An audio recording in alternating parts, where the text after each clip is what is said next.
당신들이 문 밖으로 내쫓은 그 딸아이가 이 집안을 살릴 유일한 회장님이라는 걸 아직도 모르시겠어요.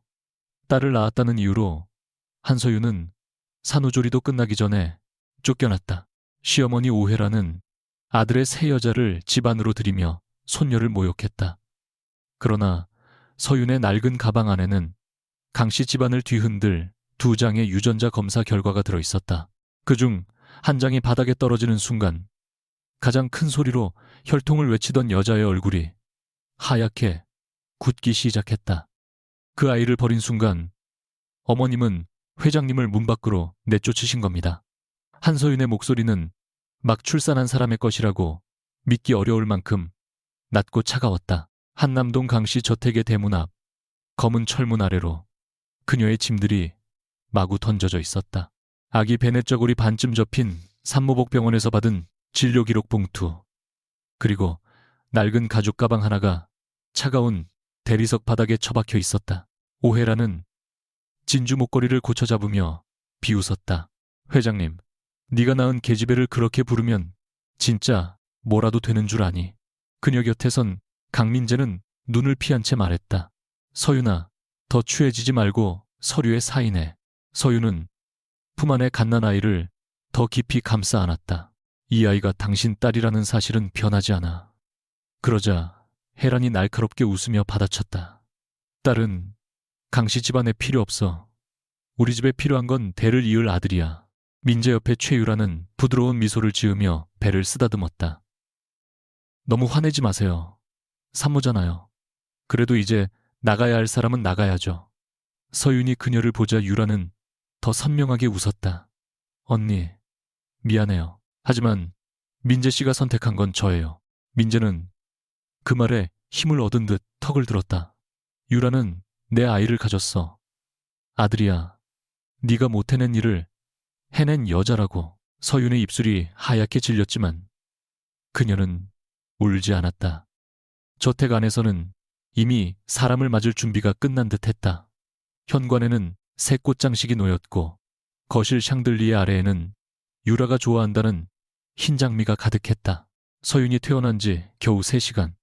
아이가 세상에 나온 지 나흘째 되는 날이었다. 그녀는 아직 제대로 걷기도 힘들었고 뱃속이 비어버린 뒤 남은 통증 때문에 숨을 크게 들이마실 때마다 허리가 끊어지는 듯했다.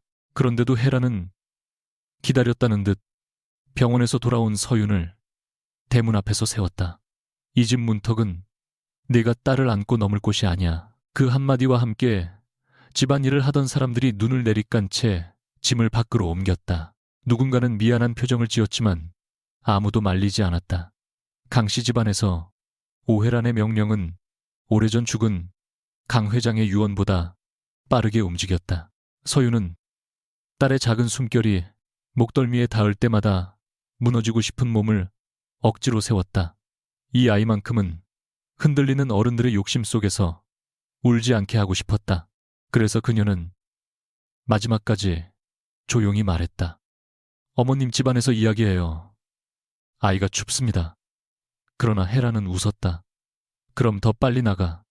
네가 머뭇거릴수록 애가 더 불쌍해지잖니. 민재는 서류 봉투를 내밀었다. 이혼 합의서였다. 양육비와 위자료라고 적힌 금액은 그가 결혼 기념일마다 사던 시계 하나보다도 적었다. 더 비열한 것은 마지막 조항이었다. 향후 강씨 집안의 필요에 따라 친권 및 양육권 협의에 응한다는 문장이 얌전한 법률 용어처럼 숨어 있었다. 서윤은 그 문장을 오래 내려다보다가 조용히 물었다. 필요에 따라라니. 아이가 물건이에요. 민재는 불쾌한 듯 눈썹을 찌푸렸다. 말꼬리 잡지 마. 너 혼자 애 키울 능력 없잖아. 나중에라도 우리가 데려가주면 고마운 줄 알아야지. 혜란이 옆에서 덧붙였다. 물론 지금은 아니야. 지금은 우리 집안 체면에 흠만 되는 아이니까.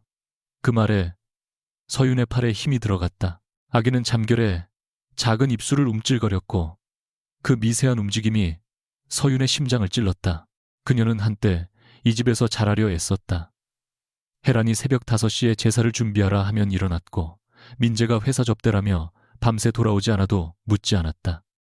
딸이라는 말을 들은 날부터 집안 공기가 차가워져도 시간이 지나면 아이를 사랑하게 될 거라고 믿었다. 그 믿음이 얼마나 어리석었는지 지금 바닥에 흩어진 베넷 저고리가 대신 말해주고 있었다. 유라가 한 걸음 앞으로 나섰다. 그녀의 코트는 고급스럽고 손목에는 민재가 서윤에게 한 번도 사준 적 없는 다이아 팔찌가 반짝였다. 언니, 너무 원망하지는 마세요.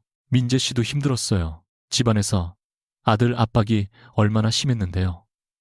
서윤은 그녀의 배를 바라보았다. 부풀어 오른 라인은 지나치게 반듯했고 손을 얹는 위치도 어딘가 어색했다. 서윤은 그 이상을 입 밖으로 내지 않았다. 아직은 아니었다. 헤라는 유라의 어깨를 감싸며 말했다. 이 아이가 진짜 우리 집 복덩이다. 강씨 집안을 잊게 해줄 애를 품었으니까. 민재는 서윤에게 펜을 쥐어주려 했다. 서명해. 네가 여기서 버틴다고 달라질 건 없어. 네 친정도 없어졌고 네가 믿을 사람도 없잖아. 그 말이 서윤의 가장 오래된 상처를 건드렸다. 고아원에서 자란 그녀는 늘 가족이라는 말을 굶주린 사람처럼 바라보았다. 민재가 처음 청혼했을 때 그는 그녀에게 집을 주겠다고 했다. 서윤은 사랑이라고 착각했다. 실은 그가 원한 것은 순종적이고 배경 없는 아내였다는 사실을 너무 늦게 알았다. 그래도 아이가 태어나면 달라질 줄 알았다. 오늘 그 마지막 착각마저 죽었다. 서윤은 펜을 받지 않았다. 대신 낡은 가방 쪽으로 시선을 옮겼다. 그 가방은 그녀가 결혼 전부터 들고 다니던 것이었다. 헤라는 늘 그 가방을 싫어했다. 강씨 며느리가 시장 가방 같은 걸 들고 다닌다며 창피하다고 했다. 그러나 서윤은 버리지 않았다. 그 안에는 병원 수첩과 아이의 첫 초음파 사진, 그리고 누구에게도 보이지 못한 봉투들이 들어있었다. 그녀가 몇 달 전 우연히 발견한 강 회장의 오래된 서재, 잠겨있지 않던 서랍, 누렇게 변한 일기장, 그리고 투명 봉투 안에 보관된 머리카락 몇 올. 그날부터 서윤의 세계는 조용히 갈라졌다. 강 회장은 생전에 민재를 친아들이 아닌 듯 의심했지만 죽기 전까지 확인하지 못했다. 서윤은 임신한 몸으로 아무에게도 말하지 않고 검사를 의뢰했다. 처음에는 혜란을 협박하려던 것이 아니었다. 민재가 변하기를 바랐다. 혜란이 손녀를 받아들이기만 한다면 그녀는 모든 것을 묻고 떠날 수도 있다고 생각했다. 그런 생각조차 지금은 수치스러웠다. 왜 자신은 이렇게까지 누군가의 가족이 되려고 했을까? 혜란은 서윤의 침묵을 겁으로 해석했다. 그녀는 집사에게 눈짓했다. 뭐해? 저 낡은 가방도 차에 실어. 아니, 필요 없으면 버려. 저런 것까지 우리 집 앞에 두지 마. 집사가 머뭇거리자 유라가 먼저 다가갔다. 제가 도와드릴게요. 언니가 정신없어 보이니까. 그녀는 친절한 척 몸을 굽혔지만 손끝은 서윤의 가방 지퍼 쪽을 너무 빠르게 더듬었다. 서윤은 즉시 한 걸음 움직이려 했으나 몸이 따라주지 않았다. 회음부의 통증과 어지럼이 동시에 몰려와 시야가 흔들렸다. 그 짧은 순간 유라가 가방을 들어 올리다 손잡이를 놓쳤다. 낡은 가죽 가방이 바닥에 떨어지며 지퍼가 벌어졌고 안쪽 서류들이 흰새처럼 흩어졌다. 병원, 영수증, 산모수첩 작은 손싸개, 그리고 두꺼운 흰 봉투 하나가 대리석 위로 미끄러져 혜란의 구두 앞에서 멈췄다. 봉투 끝이 찢어지며 안의 종이가 반쯤 드러났다. 민재는 짜증스럽게 몸을 굽혔다가 첫 줄을 보고 멈췄다. 검사 대상자, 강민재 검사 대상자, 강태호. 친자관계 성립하지 않음. 그의 입술이 천천히 벌어졌다. 공기가 이상하게 떠졌다. 헤라는 처음에는 글자를 이해하지 못한 사람처럼 눈을 가늘게 떴다. 그러다 강태호라는 이름을 보는 순간 얼굴에서 핏기가 빠져나갔다. 강태호 죽은 강 회장의 이름이었다. 헤라는 본능적으로 종이를 낚아채려 했지만 손끝이 떨려 제대로 짚지 못했다. 이게 뭐야? 그녀의 목소리가 갈라졌다. 네가 감히 이런 걸 조작해. 서윤은 바닥에 흩어진 아이의 손싸개를 주워 품에 넣었다. 조작이면 왜 그렇게 떠세요, 어머님? 민재는 종이를 빼앗아 더 읽으려 했고 헤라는 거의 비명을 지르며 그의 손을 쳤다. 보지마. 그 한마디는 어떤 해명보다 더 정확했다. 민재의 눈동자가 흔들렸다. 어머니 왜 못 보게 해요? 이게 무슨 뜻입니까? 헤라는 입술을 깨물었다. 늘 꼿꼿하게 세워져 있던 어깨가 처음으로 내려앉았다. 유라는 한 발 뒤로 물러났다.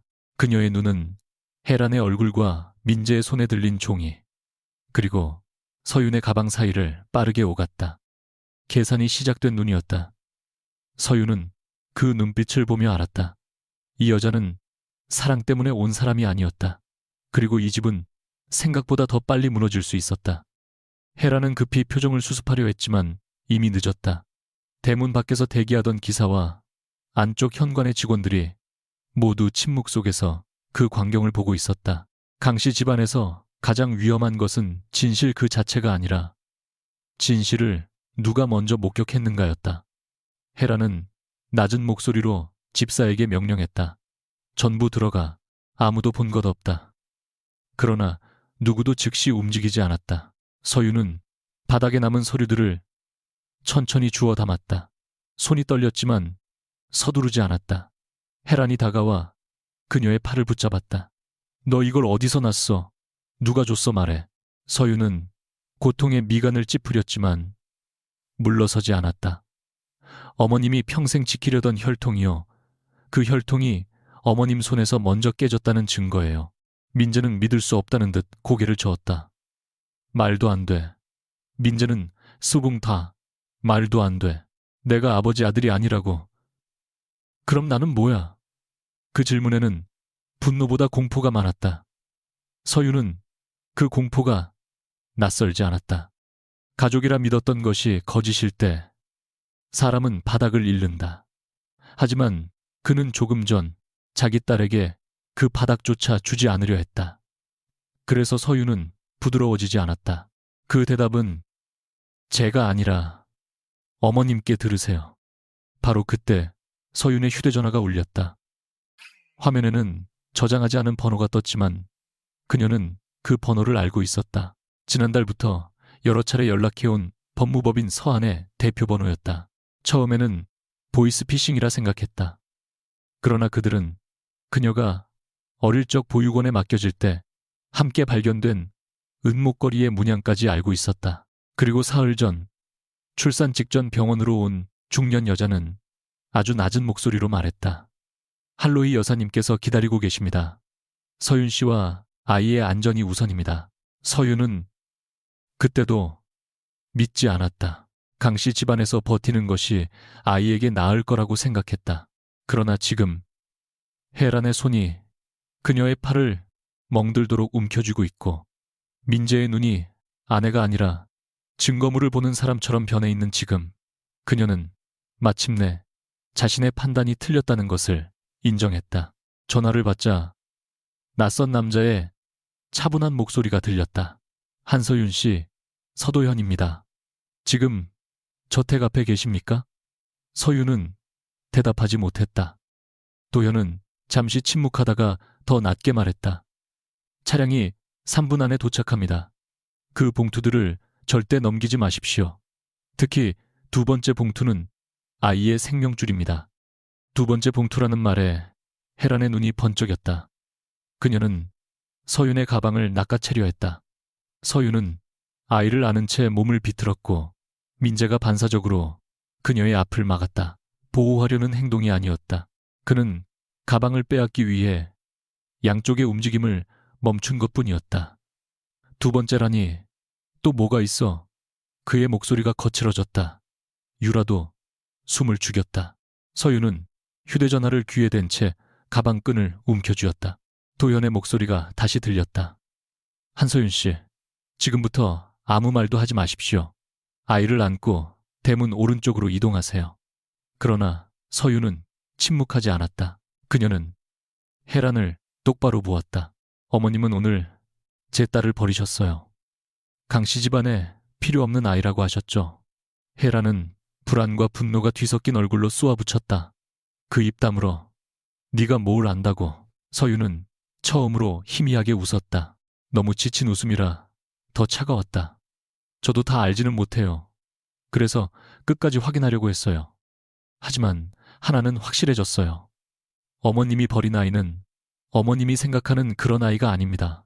민재는 서류 봉투를 보며 이를 악물었다. 한서윤, 협박하지 마. 서윤은 조용히 답했다. 협박은 당신들이 했어요. 저는 이제 사실만 말할 겁니다. 검은 세단 한 대가 골목 끝에서 미끄러지듯 들어왔다. 강씨, 저택 앞에 서는 차들은 늘 많았지만 그 차는 이상하게 소리를 거의 내지 않았다. 운전석에서 내린 남자는 우산도 없이 곧장 대문으로 걸어왔다. 짙은 코트 흔들림 없는 걸음, 감정이 잘 드러나지 않는 눈. 서도현은 혜란과 민재를 먼저 보지 않고 서윤의 안색과 아이의 담요부터 확인했다. 그 시선 하나에 서윤은 이상하게 목이 메었다. 며칠 동안 아무도 그녀의 몸이 괜찮은지 묻지 않았다. 도현은 아주 짧게 고개를 숙였다. 늦었습니다. 혜란은 그를 알아보고 눈을 크게 떴다. 서도현 변호사, 당신이 왜 여기 있어? 도현은 차갑게 대답했다. 할로이 여사님의 위임을 받고 왔습니다. 그 이름이 나오자 혜란의 얼굴이 다시 무너졌다. 할로이 강씨 일가가 감히 거스르지 못하는 진짜 자본의 주인, 강씨 계열사들이 유지되는데 결정적인 지분과 채권을 쥔 여자. 민재는 그 이름을 듣고도 상황을 이해하지 못한 듯했다. 왜 그분 변호사가 내 아내를 데리러 와? 도현은 민재를 바라보았다. 강민재 씨, 방금 아내라고 하셨습니까? 조금 전에는 이혼 서류를 강요하신 것으로 보입니다만 그의 말투는 정중했지만 칼날처럼 얇았다. 혜라는 급히 웃음을 꾸며냈다. 오해예요. 집안일이라 조금 언성이 높아졌을 뿐입니다. 서윤이가 산후라 예민해서 그래요. 그 순간 서윤은 알았다. 혜라는 아직도 자신이 상황을 돌릴 수 있다고 믿고 있었다. 평생 그렇게 살아왔을 것이다. 불리한 말은 체면으로 덮고 불리한 사람은 돈으로 밀어내고 불리한 진실은 가족이라는 이름으로 묻어버리며 도현은 바닥에 떨어진 서류 조각들을 보았다. 그의 눈이 아주 잠깐 깊어졌다. 그는 서윤에게 가까이 다가와 낮게 물었다. 걸으실 수 있습니까? 서윤은 대답 대신 고개를 끄덕였다. 사실은 다리가 떨렸지만 이 집 앞에서 더는 무너지고 싶지 않았다. 도현은 그녀의 가방을 대신 들려 했으나 서윤은 놓지 않았다. 그 작은 저항을 본 그는 억지로 빼앗지 않고 손을 거두었다. 알겠습니다. 직접 들고 계십시오. 그 한마디가 이상하게 서윤의 마음을 붙잡았다. 이 남자는 명령하지 않았다. 적어도 아직은. 유라는 그 틈에 민재의 팔을 잡으며 속삭였다. 민재 씨, 저 사람 정말 위험한 사람 같아요. 어머님이랑 먼저 이야기해야 해요. 하지만 그녀의 손은 배 위가 아니라 코트 주머니 속 휴대전화 쪽으로 움직이고 있었다. 서윤이 차 쪽으로 한 걸음 옮기자 혜란이 마지막으로 길을 막았다. 그녀의 얼굴에는 모성도 분노도 체면도 아닌 순수한 공포가 떠 있었다. 그 봉투 두고 가. 그러면 네가 오늘 한 짓은 없던 일로 해줄게. 아이도 네가 키우게 해줄 수 있어. 서윤은 숨이 막힐 만큼 웃기고 서러워 잠시 말을 잃었다. 아이를 버리겠다던 사람이 이제 아이를 키우게 해주겠다고 말했다. 허락이라는 말이 이렇게 잔인할 수 있다는 것을 그녀는 처음 알았다. 민재도 다급히 끼어들었다. 서윤아, 우리끼리 해결하자. 너도 나 사랑했잖아. 엄마가 말이 심했을 뿐이야. 서윤은 그를 보았다. 한때 저 얼굴을 보고 평생을 견딜 수 있다고 믿었다. 그러나 지금 그녀가 보는 것은 남편이 아니라 자기 이름이 무너질까봐 떠는 가짜 후계자였다. 그녀는 천천히 말했다. 사랑해서 견딘 게 아니었어. 가족이 갖고 싶어서 착각한 거였지. 민재의 얼굴이 굳었다. 도현은 아무 말 없이 차문을 열었다. 서윤은 아이를 품에 안고 차에 오르기 전 마지막으로 혜란을 돌아보았다. 오늘 어머님이 던져낸 건 제 짐이 아니에요. 어머님이 평생 붙잡고 있던 강씨 집안의 이름입니다. 차 문이 닫히기 직전 서윤의 가방 안쪽에서 두 번째 봉투의 모서리가 살짝 드러났다. 헤라는 그것을 본 순간 본능처럼 손을 뻗었지만 도현이 조용히 한 발 앞으로 서며 막았다. 더 접근하시면 지금부터는 폭행과 강요로 기록하겠습니다. 헤라는 입술을 떨었다. 당신 내가 누군지 몰라. 도현의 대답은 단 한치의 흔들림도 없었다. 알고 있습니다. 그래서 더 정확히 기록해야 합니다. 민재는 바닥에 남은 첫 번째 검사지를 움켜쥔 채 멍하니 서 있었다. 유라는 어느새 그의 팔에서 손을 뗐다. 그녀의 얼굴에서는 가짜 걱정이 사라지고 빠른 계산 뒤에 남은 짜증만 떠올랐다. 저택 현관의 흰 장미는 아직 화려했지만 그 향은 이상하게 장례식장처럼 무겁게 퍼졌다. 차가 움직이기 시작하자 서유는 창밖을 보지 않았다. 품 안의 아이가 작은 손을 펼쳤다가 다시 쥐었다. 그 손가락을 바라보며 그녀는 처음으로 속삭였다. 미안해. 엄마가 너무 늦었어. 도현은 앞좌석에서 그 말을 들은 듯 했지만 돌아보지 않았다. 대신 조용히 말했다. 늦지 않았습니다. 이제부터가 시작입니다. 서유는 눈을 감았다. 한남동의 대문이 멀어지고 있었다. 그리고 그 안에서는 아직 아무도 모르는 두 번째 진실이 조용히 심장을 뛰기 시작했다.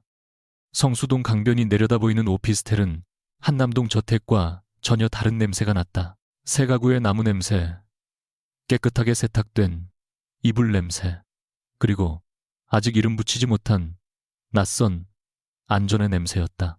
한서윤은 현관에 들어서자마자 벽을 짚었다. 차 안에서는 버텼지만 문이 닫히고 더는 오해란의 눈을 보지 않아도 된다는 사실을 깨닫자 온몸의 힘이 한꺼번에 빠졌다. 품 안의 아이가 작게 칭얼거리자 그녀는 본능적으로 등을 토닥였다. 서도현은 거리를 두고 서 있었다. 침실은 안쪽입니다. 산후 간호사는 30분 뒤 도착합니다. 병원에는 이미 연락했습니다. 그의 말은 지나치게 정돈되어 있었다. 서유는 고개를 들었다. 누가 허락했죠? 도현의 눈썹이 아주 희미하게 움직였다. 허락이 아니라 필요한 조치입니다. 서유는 웃음 비슷한 숨을 내쉬었다. 안 돼. 그 집에서도 다들 그렇게 말했어요. 너를 위한 거다. 아이를 위한 거다. 그러니까 참아라.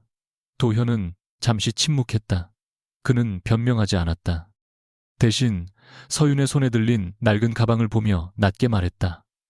그 가방은 본인이 직접 보관하십시오. 누구에게도 넘기지 마세요.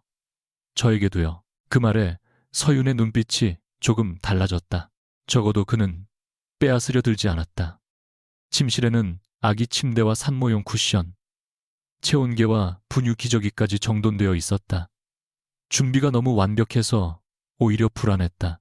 서유는 아이를 침대에 눕히지 않고 계속 안고 있었다. 도현은 문가에서 더 들어오지 않은 채 설명했다. 할로이 여사님은 서윤 씨와 아이가 강씨 집안에서 나오는 순간을 오래 기다렸습니다. 강제로 데려올 수 없었기 때문에 기다린 겁니다. 서윤은 날카롭게 물었다. 왜요? 제 아이가 필요해서요. 도현은 즉시 대답하지 못했다. 그 짧은 망설임이 서윤에게는 대답처럼 들렸다.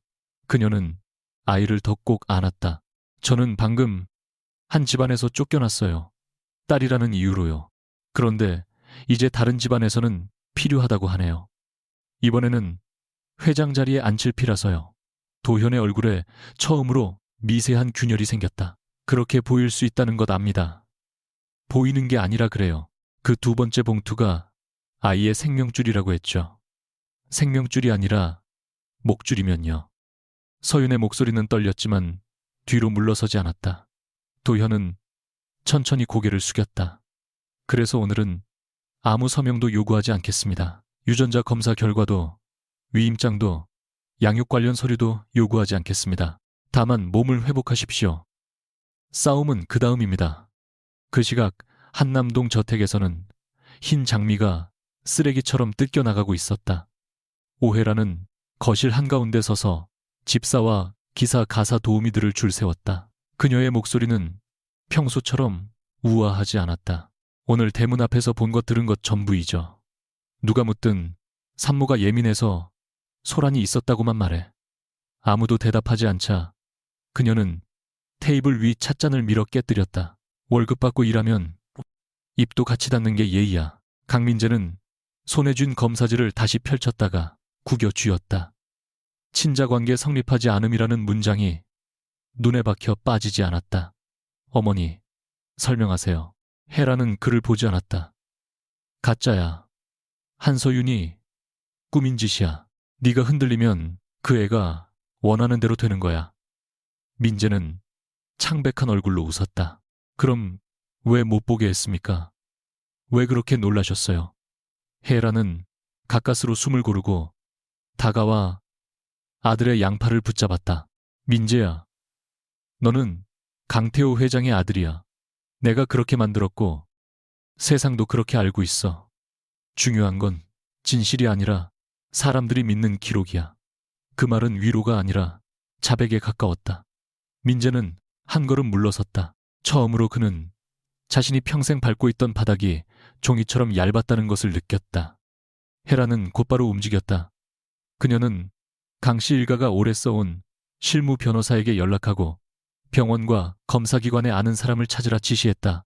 원본이 어디 있는지 알아내. 한서윤이 혼자 할 수 있는 일이 아니야. 누가 뒤에 있는지 확인해.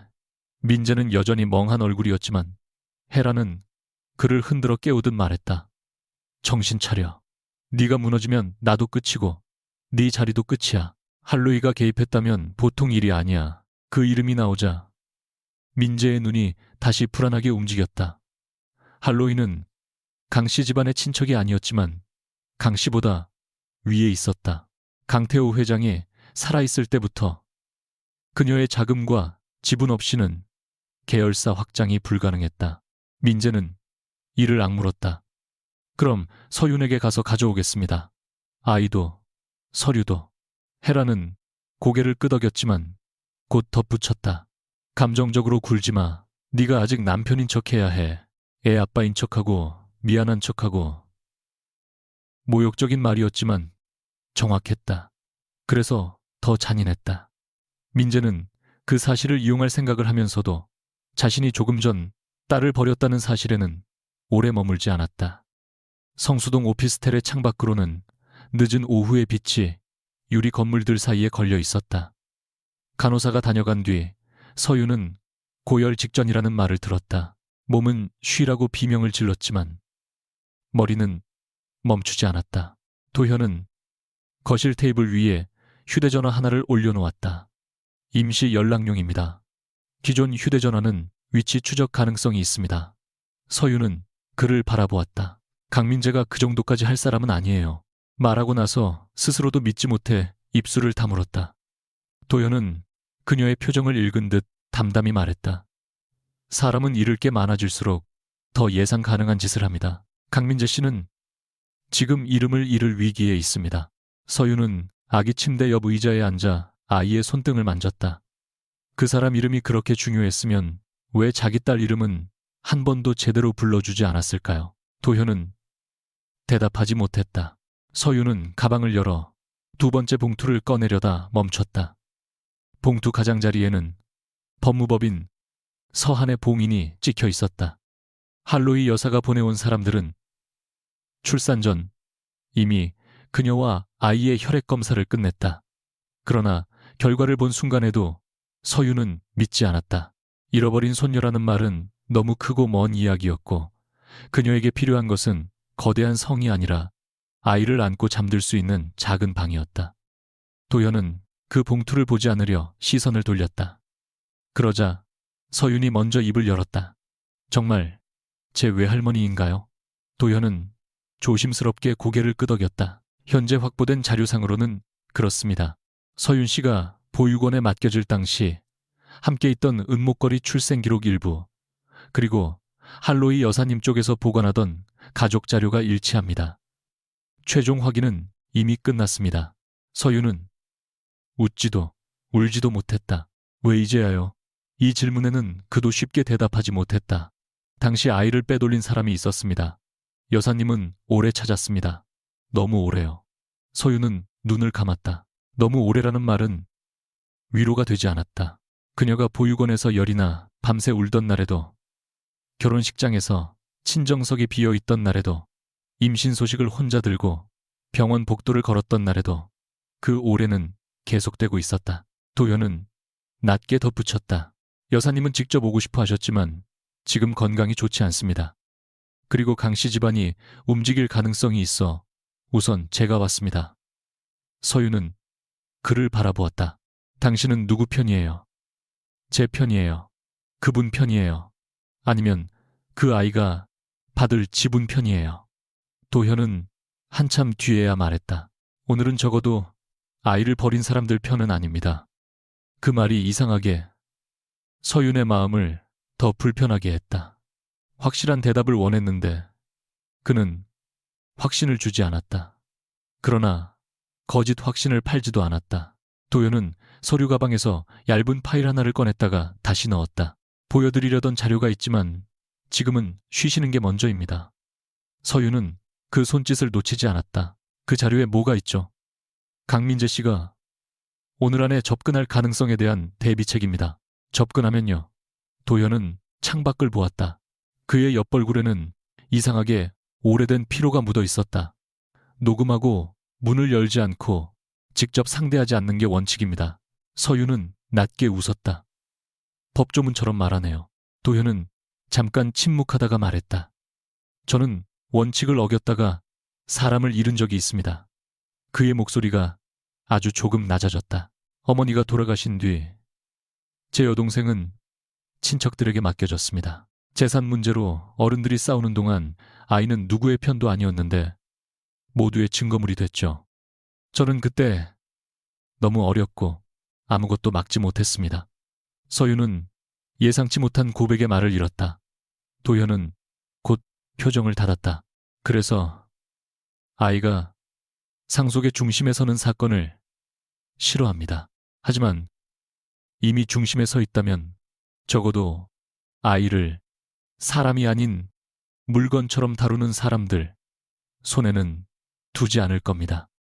밤이 내려앉기 전 최유라는 강남의 한 호텔 라운지에서 전화를 받고 있었다. 그녀는 민재에게는 산부인과 정기검진이라고 말했지만 실제로는 한 사채 브로커와 연결된 자산 컨설턴트에게 연락 중이었다. 강씨 쪽 지분 담보 가치가 아직 살아있죠. 오해란 여사명의 부동산도 확인해주세요. 네 결혼은 곧 정리돼요. 아이요. 그건 걱정 마세요. 다들 믿고 있으니까.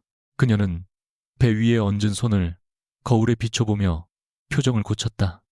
부드러운 예비 엄마의 얼굴은 사람들 앞에서만 필요했다. 통화 상대가 할로히라는 이름을 꺼내자 유라의 미소가 사라졌다. 그쪽이 왜 나와요?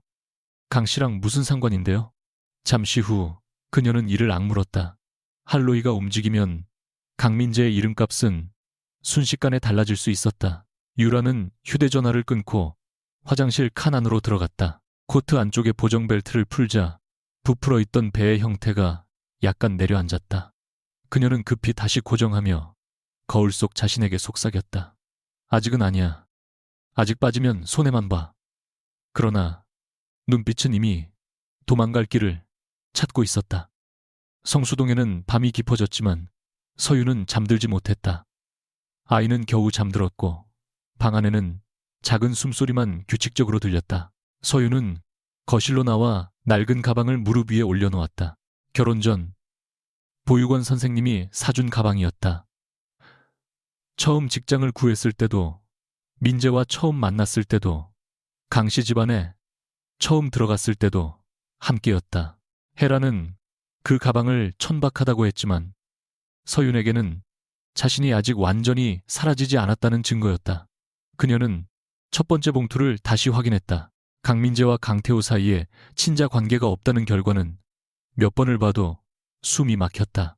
두 번째 봉투는 더 무거웠다.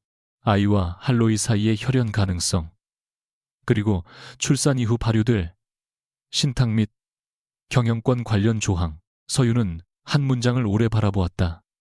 성별과 관계없이 직계 혈족의 첫 출생 자녀에게 우선권을 둔다. 그녀는 조용히 봉투를 닫았다. 딸이라서 버려진 아이가 딸이어도 충분하다는 문장 위에 놓여 있었다. 그것만으로 눈물이 났다.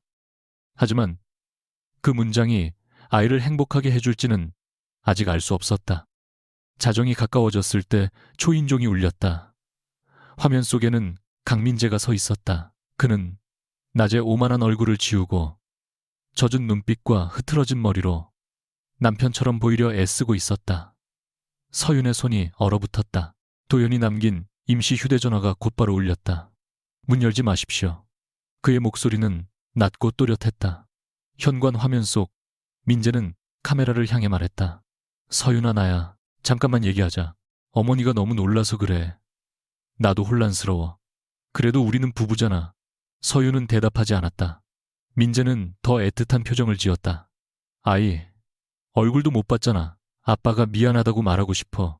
아빠라는 단어에 서윤의 눈빛이 흔들렸다. 그는 그녀가 어디에 약한지 정확히 알고 있었다. 도현은 전화 너머로 짧게 말했다. 한서윤 씨, 선택하셔야 합니다. 흔들릴 수는 있지만 문을 여는 순간 다시 끌려갑니다. 서윤은 화면을 바라보았다. 민재의 뒤쪽 복도 끝에서 낯선 남자의 그림자가 잠깐 움직였다. 혼자 온 것이 아니었다. 그 순간 마지막 미련이 조용히 끊어졌다. 서윤은 인터폰 녹화 버튼을 누르고 처음으로 선명하게 말했다. 강민재 씨 아이를 보고 싶다면 법원을 통해 요청하세요. 오늘부터 저는 당신 집안의 며느리가 아니라 이 아이의 보호자입니다. 화면 속 민재의 표정이 굳었다. 민재는 몇 초 동안 아무 말도 하지 못했다가 낮게 이를 갈았다. 너 지금 누구 믿고 이래? 서도연, 할로이.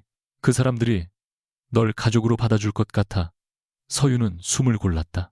적어도 그 사람들은 내 딸을 대문 밖에 버리진 않았어요. 민재의 얼굴에서 미안한 남편의 가면이 떨어졌다. 그 서류 넘겨. 네가 감당할 수 있는 일이 아니야. 너 같은 애가 재벌 집안 싸움에 끼면 다쳐. 서윤은 화면 너머의 글을 보며 비로소 깨달았다. 그녀가 사랑했던 남자는 실제로 존재한 적이 없었다. 그는 필요할 때만 다정했고 불리할 때만 남편이었다. 서윤은 조용히 말했다. 당신이 무서운 건 내가 다칠까 봐가 아니야. 당신 이름이 다칠까 봐지. 민재의 눈이 번뜩였다. 그때 복도 끝에 남자가 가까워지려는 듯 움직였고 곧바로 건물 보안, 직원 2명이 나타났다. 도연이 이미 연락해둔 것이었다. 민재는 욕설을 삼키며 뒤로 물러났다. 통화 중이던 도연은 차분히 말했다. 잘하셨습니다. 방금 녹화본은 보존됩니다. 서윤은 현관 벽에 기대어 천천히 눈을 감았다. 무서웠다. 그러나 문을 열지 않았다. 그것이 그녀가 오늘 처음으로 자신과 아이를 지킨 선택이었다. 새벽 무렵 도연이 다시 오피스텔을 찾았다. 그는 문 앞에 서서 먼저 신분을 확인시켰고 서윤이 허락한 뒤에야 들어왔다. 손에는 따뜻한 죽과 약봉지가 들려 있었다. 서윤은 식탁 앞에 앉아 있었다. 눈밑은 어두웠고 입술은 말라 있었지만 낮보다 단단해 보였다. 도연은 녹화 파일을 확인한 뒤 말했다. 이제 강씨 쪽은 서윤 씨가 협상 대상이 아니라 위험 요소라는 걸 알 겁니다. 더 거칠어질 수 있습니다.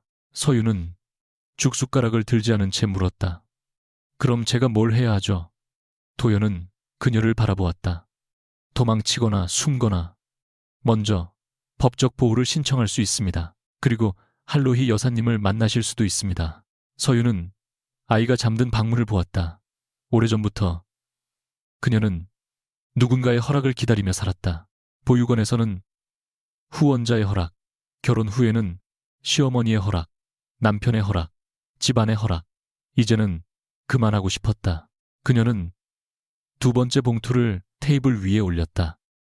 그러나 도연 쪽으로 밀지는 않았다. 보여드리지는 않겠어요. 아직은요. 대신 내일 그분을 만나겠습니다. 제 딸을 회장으로 만들기 위해서가 아니라 이 아이를 더는 아무도 버리지 못하게 하기 위해서요. 도연의 눈빛이 깊어졌다. 그 선택 제가 지키겠습니다. 서윤은 처음으로 그의 말을 완전히 밀어내지 않았다. 창밖으로 새벽빛이 아주 천천히 번지고 있었다. 그리고 강씨 집안의 오래된 거짓말도 이제 더는 밤속에 숨어 있을 수 없었다. 할로이 여사를 만나기로 한 아침, 서유는 아이를 안고 거울 앞에 오래 서 있었다. 아직 얼굴은 창백했고 손목에는 어젯밤 강민재가 인터폰 너머로 남긴 공포가 남아있는 듯했다. 그러나 눈빛만은 달라져 있었다. 예전 같으면 그녀는 누군가가 정해준 옷을 입고 누군가가 원하는 표정으로 고개를 숙였을 것이다. 오늘은 아니었다. 그녀는 가장 단정한 검은 코트를 입고 낡은 가방을 어깨에 걸었다. 도연은 거실에서 기다리고 있다가 그녀가 나오자 잠시 시선을 멈췄다. 무리하지 않으셔도 됩니다. 여사님께서도 서윤 씨 몸 상태를 걱정하고 계십니다. 서윤은 아이의 모자를 고쳐 씌우며 말했다. 걱정만으로는 아무것도 바뀌지 않더라고요. 도현은 그 말에 나를 조용히 받아들였다. 그는 운전기사를 부르지 않고 직접 차키를 들었다. 오늘은 공식 일정이 아닙니다. 강씨 쪽에서 눈치채지 못하게 움직이겠습니다.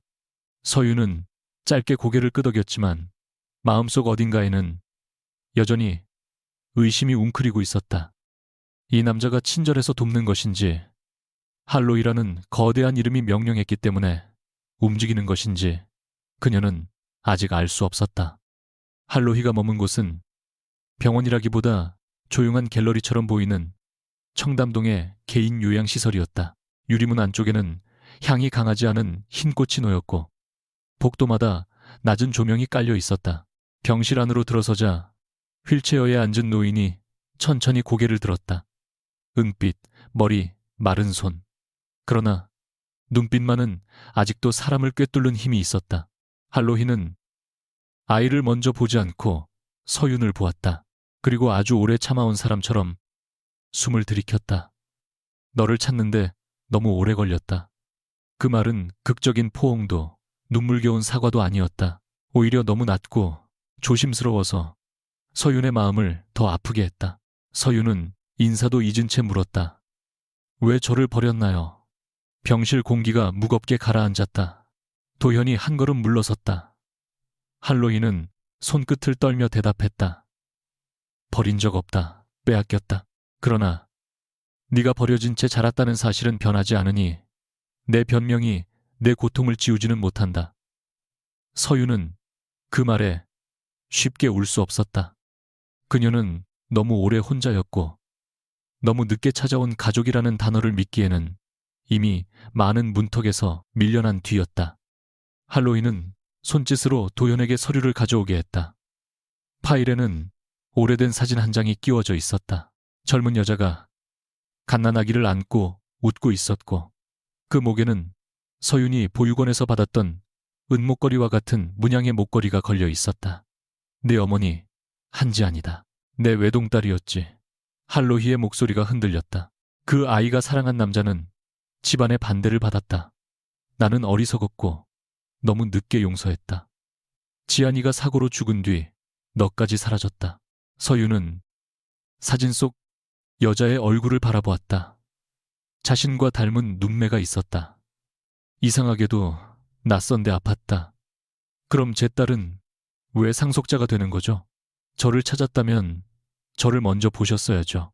왜 아이 이야기가 먼저 나왔나요? 할로이의 표정이 굳었다.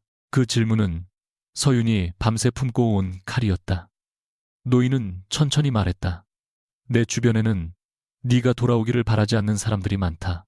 내 존재를 인정하는 순간 너와 아이를 지켜줄 장치가 필요했다.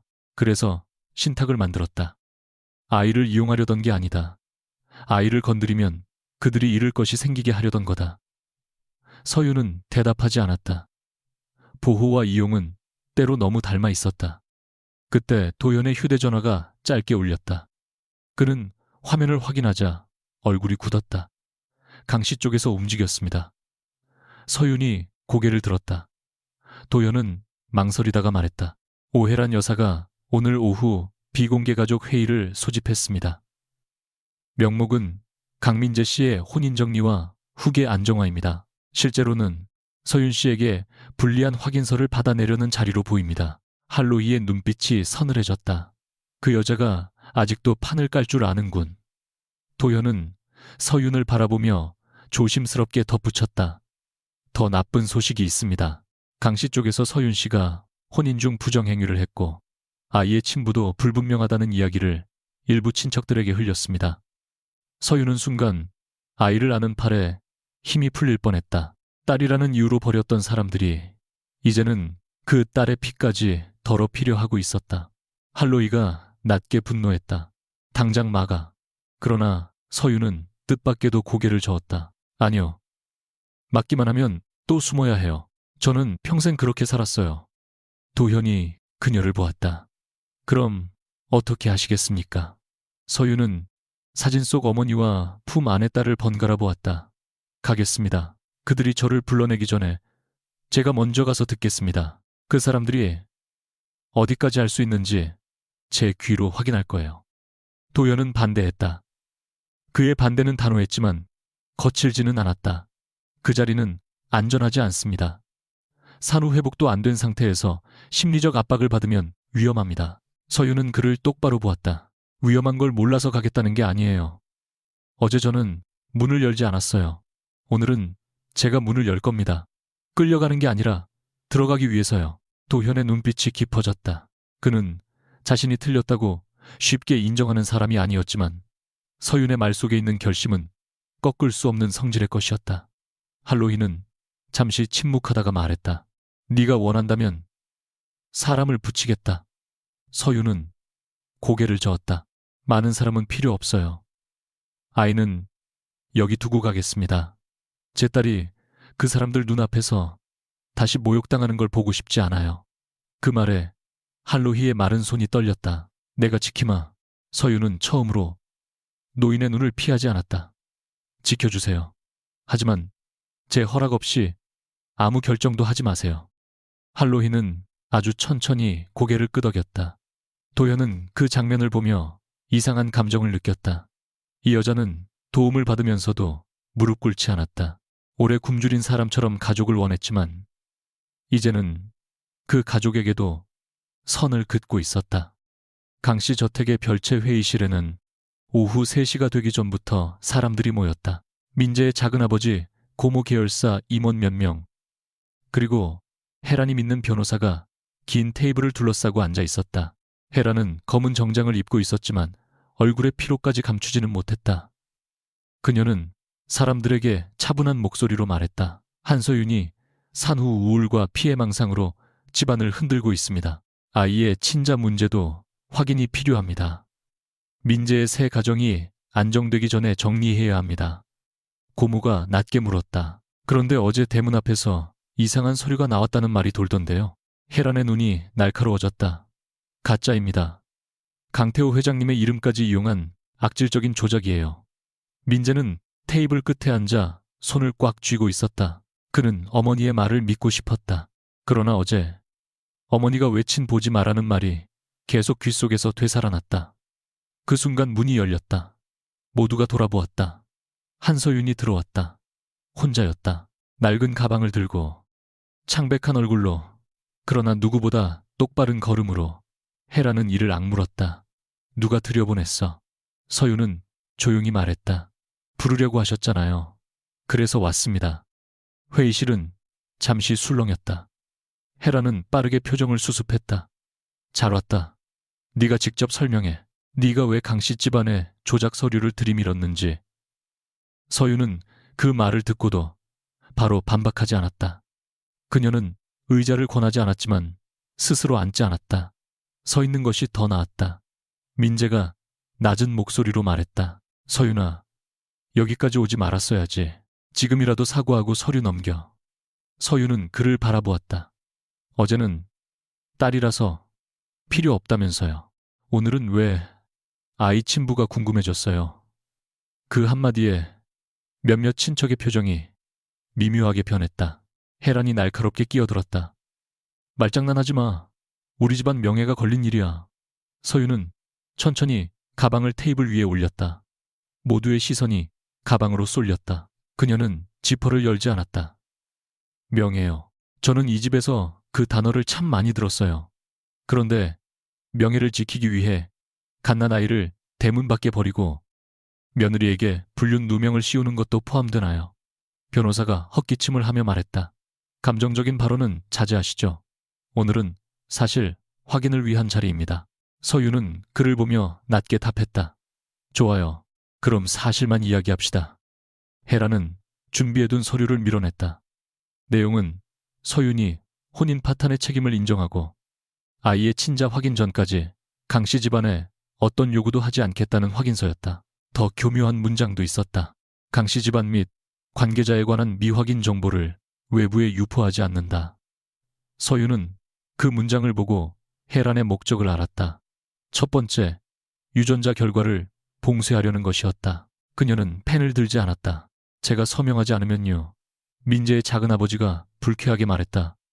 젊은 사람이 상황 파악을 못하는군. 강씨 집안과 싸워서 좋을 것 없어. 헤라는 그 틈을 타 부드러운 목소리로 바꾸었다. 서윤아, 나는 네가 미워서 이러는 게 아니야. 네가 우리 민재를 흔들고 아이까지 불행하게 만들까 봐 그러는 거야.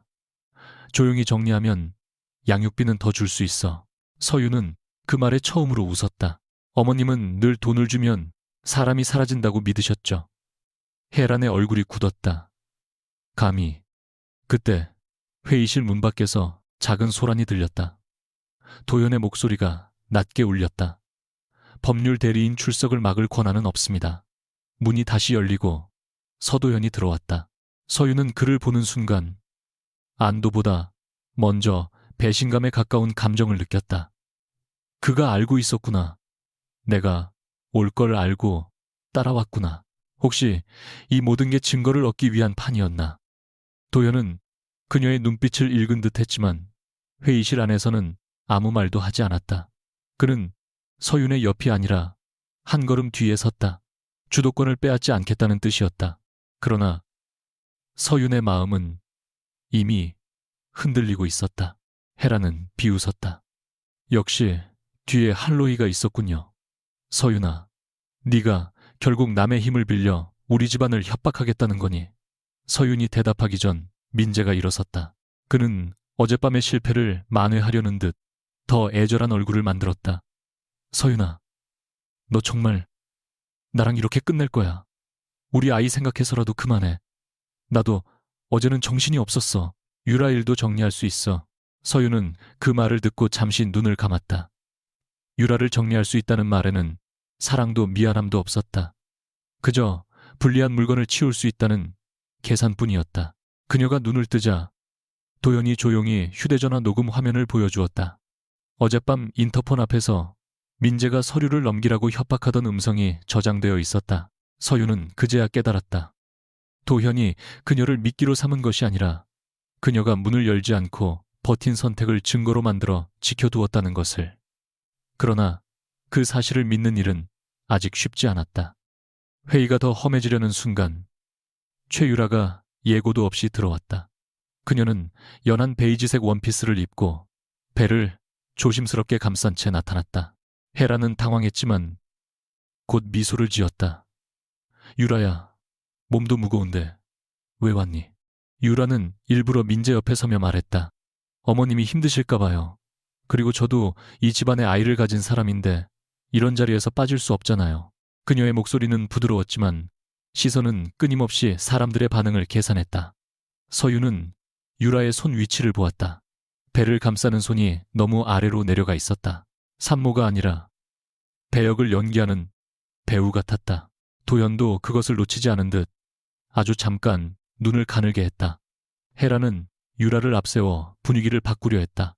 보세요. 이 아이가 강씨 집안을 이어줄 아이입니다. 민재에겐 안정이 필요해요. 한서윤의 억지와 질투가 더는 집안을 흔들게 두면 안 됩니다. 그 말에 서윤의 안에서 무언가가 조용히 끊어졌다. 질투라니. 그녀가 견딘 모욕과 밤, 딸의 첫 울음 앞에서 홀로 삼킨 눈물을 이들은 그렇게 부르고 있었다. 그녀는 테이블 위 확인서를 집어들고 찢었다. 종이가 찢어지는 소리는 회의실에서 이상할 만큼 크게 울렸다. 헤란이 자리에서 벌떡 일어났다. 너 미쳤어. 서윤은 찢어진 종이를 테이블 위에 내려놓고 말했다. 아니요. 이제야 정신이 든 것 같아요. 민재가 그녀에게 다가오려 하자 도현이 조용히 길을 막았다. 접근하지 마십시오. 민재는 분노에 얼굴이 붉어졌다. 당신이 뭔데 우리 부부 일에 끼어들어. 도현은 차갑게 말했다. 방금까지 이혼 확인서를 강요하시던 분이 부부를 주장하니 기록이 혼란스럽군요. 몇몇 임원이 시선을 피했다. 헤라는 이 상황이 자신에게 불리하게 흐른다는 것을 깨닫고 목소리를 낮췄다. 서윤아, 마지막으로 말한다. 그 가방 두고 나가. 그러면 오늘 일은 묻어주마. 서윤은 낡은 가방끈을 천천히 쥐었다. 그녀의 손끝은 여전히 떨렸지만 그 떨림은 두려움만은 아니었다. 이 가방 안에 뭐가 있는지 어머님이 제일 잘 아시나 봐요. 혜란의 눈동자가 흔들렸다. 서윤은 더 말하지 않았다. 아직은 첫 번째도 두 번째도 이 방에서 열지 않을 것이다. 오늘 그녀가 얻어야 할 것은 이들의 본심이었다. 그리고 충분히 들었다. 회의실을 나서려는 서윤의 등 뒤로 민재의 목소리가 날아왔다.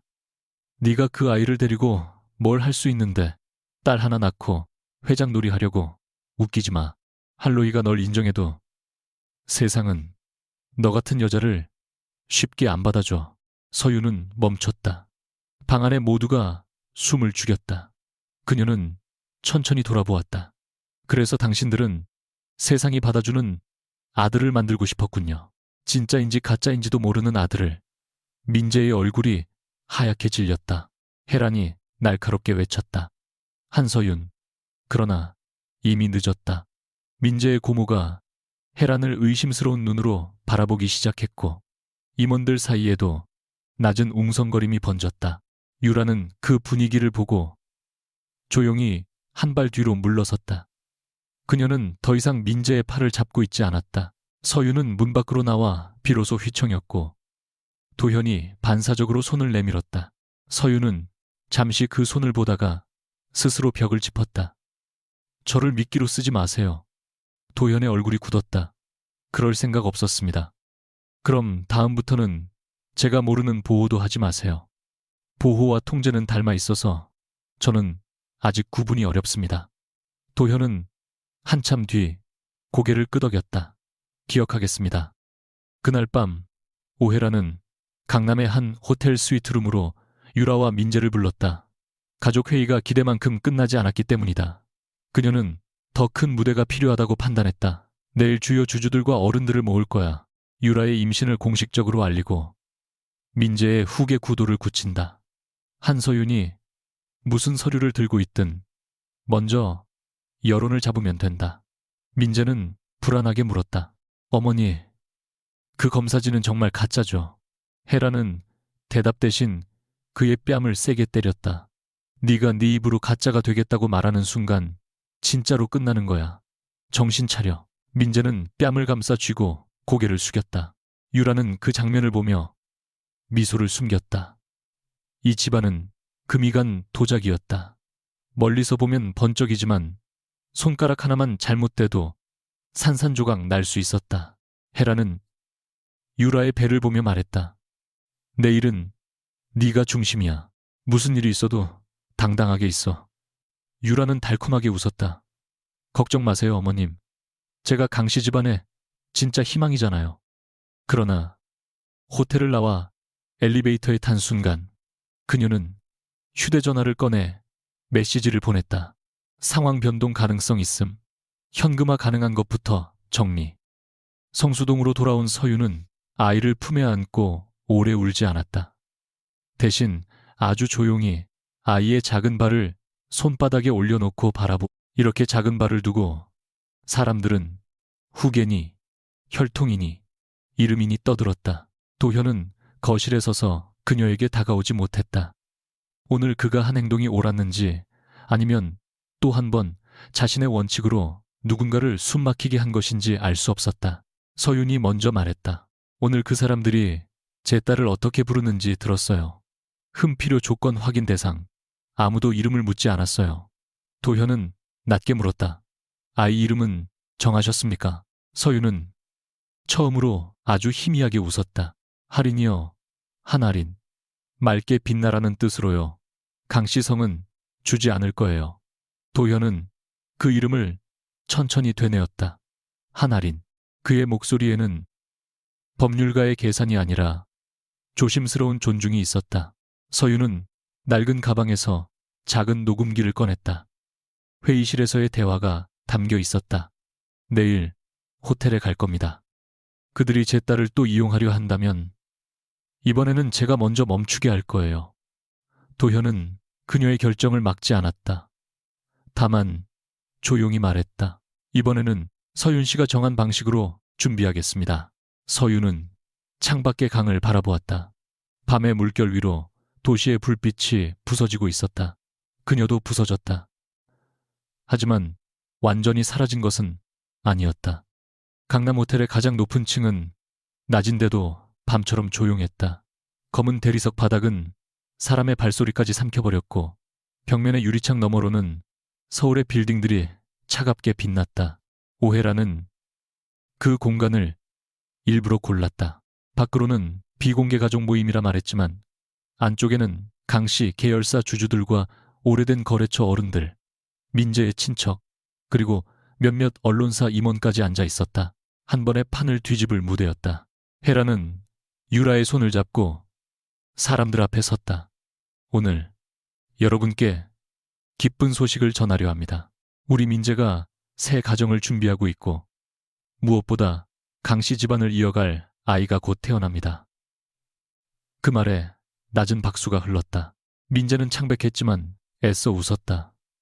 유라는 배를 감싼 채 수줍은 표정을 지었다. 그러나 그녀의 눈은 웃고 있지 않았다. 곳곳의 시선과 출입구 그리고 호텔 지하 주차장 쪽 동선을 계산하고 있었다. 그때 문이 열렸다. 한서윤이 들어왔다. 이번에는 혼자가 아니었다. 서도현이 한 걸음 뒤에 있었고 그보다 더 뒤에는 법무법인 서한의 직원 2명이 조용히 서 있었다. 혜란의 얼굴은 잠시 굳었지만 곧 반갑다는 듯 미소를 만들었다. 서윤아, 네가 여긴 왜 왔니? 몸도 성치 않은데 또 소란을 만들려고. 서윤은 품에 아이를 안고 있지 않았다. 하리는 할로히의 의료진이 있는 안전한 곳에 있었다. 그래서 서윤의 2팔은 비어 있었고 이상하게도 그 빈 팔이 더 단단해 보였다. 그녀는 낡은 가방을 들고 천천히 앞으로 걸었다. 어머님이 어제 제 딸 이야기를 하셨으니까요. 오늘은 제가 직접 들으러 왔습니다. 제 딸이 누구에게 어떤 이름으로 불리는지. 민재가 급히 다가오려 하자 도현이 눈빛만으로 막았다. 강민재 씨, 오늘은 모든 대화가 기록됩니다. 민재는 이를 악물었다. 또 협박입니까? 도현은 정중히 말했다. 협박이 아니라 고지입니다. 어제와 그제처럼 말을 바꾸시는 분들이 있어 필요합니다. 실내 분위기가 조금 흔들렸다. 헤라는 그 틈을 놓치지 않으려 더 크게 웃었다. 기록 좋아요. 우리도 원하던 바입니다. 오늘 이 자리에서 한서윤이 들고 다니는 가짜 서류와 근거 없는 협박을 정리하겠습니다. 서윤은 헤란이 깔아놓은 의도를 바로 알아챘다. 이 자리는 화해나 대화가 아니었다. 그녀를 불안정한 산모돈과 질투에 미친 전 며느리로 세우기 위한 공개 재판이었다.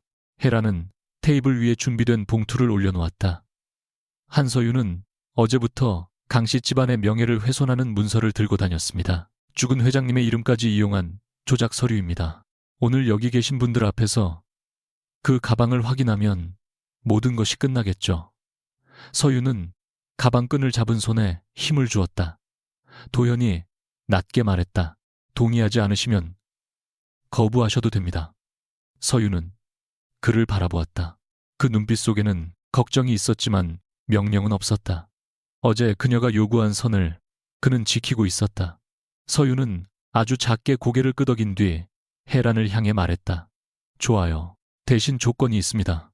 제 가방을 열라고 명령한 사람, 그 안에서 나온 모든 문서에 대해 조작이라고 단정한 사람, 그리고 제 아이를 모욕한 사람의 말도 함께 기록되어야 합니다. 헤라는 코웃음을 쳤다. 얼마든지. 그녀는 이것이 함정이라는 생각을 하지 못했다. 평생 다른 사람의 가방과 방과 삶을 뒤져온 사람은 누군가가 스스로 문을 열 때 가장 위험하다는 사실을 몰랐다. 헤라는 호텔 보안 직원을 불러 가방을 가져오라 했다. 도연이 즉시 막았다. 제3자가 무단으로 만지면 위법 소지가 있습니다. 한서윤 씨가 직접 여는 방식만 가능합니다. 헤라는 짜증을 숨기지 못했지만 사람들 앞이라 물러섰다. 서윤은 테이블 중앙에 가방을 올렸다. 낡은 가죽의 흠집들이 화려한 호텔 조명 아래 더 선명하게 보였다. 그 가방은 이 자리에 어울리지 않았다. 그래서 더 많은 시선이 꽂혔다. 서윤은 천천히 지퍼를 열었다. 안에는 산모수첩, 작은 손싸개 녹음기, 그리고 2개의 흰 봉투가 있었다. 헤란의 숨이 순간 돋았다. 그녀는 본능적으로 손을 뻗었다. 그거 내놔. 서윤은 손을 피하지 않았다. 오히려 봉투 2장을 테이블 위에 올려놓았다. 그 순간 헤란이 다급하게 봉투를 낚아채려다 손끝으로 가장자리를 쳤고 2장의 서류가 미끄러져 바닥에 펼쳐졌다. 첫 번째 종이의 글자가 참석자들의 눈앞에 드러났다. 검사 대상자 강민재 검사, 대상자 강태호. 친자 관계 성립하지 않음. 누군가 숨을 들이켰다. 또 다른 사람이 낮게 중얼거렸다. 강태호 회장님이면 민재 씨 부친 아니었나. 민재의 얼굴이 잿빛으로 변했다. 그는 어머니를 보았다. 어머니, 이번에는 설명하세요. 사람들 앞에서. 헤라는 입술을 떨며 종이를 밟으려 했지만 도연이 즉시 사진을 찍어 기록했다. 문서 훼손 시도로 보일 수 있습니다. 헤라는 그를 노려보았다. 당신들이 조작한 거야. 죽은 사람 머리카락을 어디서 구했다고. 서윤은 조용히 대답했다. 강태호 회장님의 서재에서요. 어머님이 아무도 들어가지 못하게 했던 방. 회장님 일기장 속 투명 봉투에 보관되어 있었습니다. 회장님은 돌아가시기 전 이미 의심하고 계셨어요. 그 말은 칼처럼 정확히 헤란의 심장을 찔렀다. 헤란은 평생 닫아둔 서재의 냄새를 떠올렸다. 오래된 종이, 약 냄새. 강태호가 죽기 전 자신을 바라보던 차가운 눈. 그녀는 비틀거리며 테이블을 짚었다. 거짓말이야. 그러나 목소리는 너무 작았다. 거짓말이라고 외치는 사람의 목소리가 아니라 들키지 않기를 비는 사람의 목소리였다. 주주들 사이에서 낮은 웅성거림이 커졌다. 민재는 종이를 집어들고 한 줄 한 줄 읽었다.